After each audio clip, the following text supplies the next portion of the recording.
एक ऐसी बीमारी है जिसका कोई इलाज नहीं होता।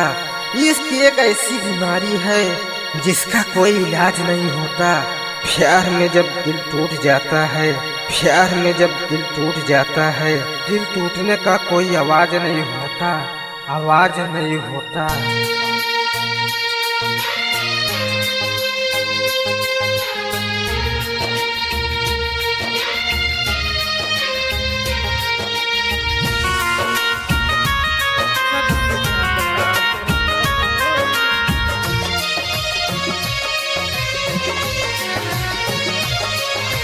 पागल बन के घूमत होई, चैन से न सोवत होई, चैन से न सोवत होई। पागल बन के घूमत होई, चैन से न सोवत होई, चैन से न सोवत होई। ये प्यार कैले होई, सबसे ज्यादा रोवत होई। ये प्यार कैले होई, सबसे ज्यादा रोवत होई।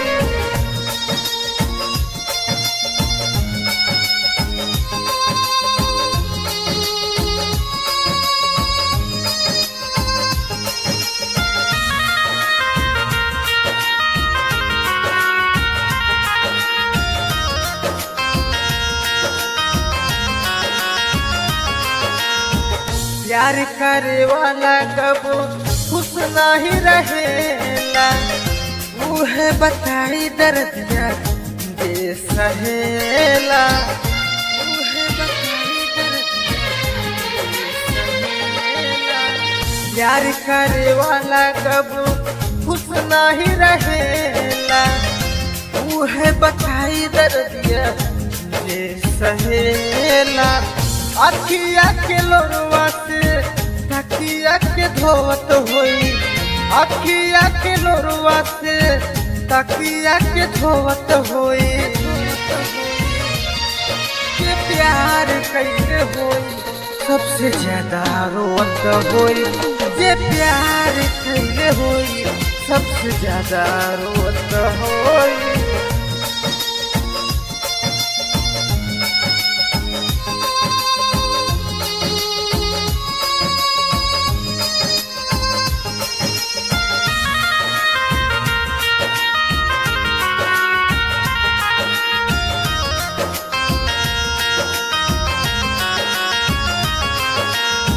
प्यार के कहानी कबो रहेला अधूरा, जेकरा के मन बाऊ है मारी दिल पे छूरा, जेकरा के मन बाऊ है मारी दिल पे छूरा।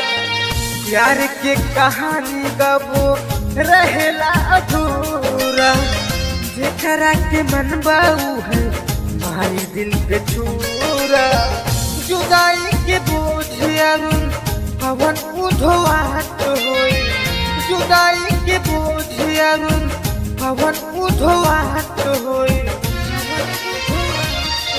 ये प्यार कैले होई, सबसे ज्यादा रोवत होई।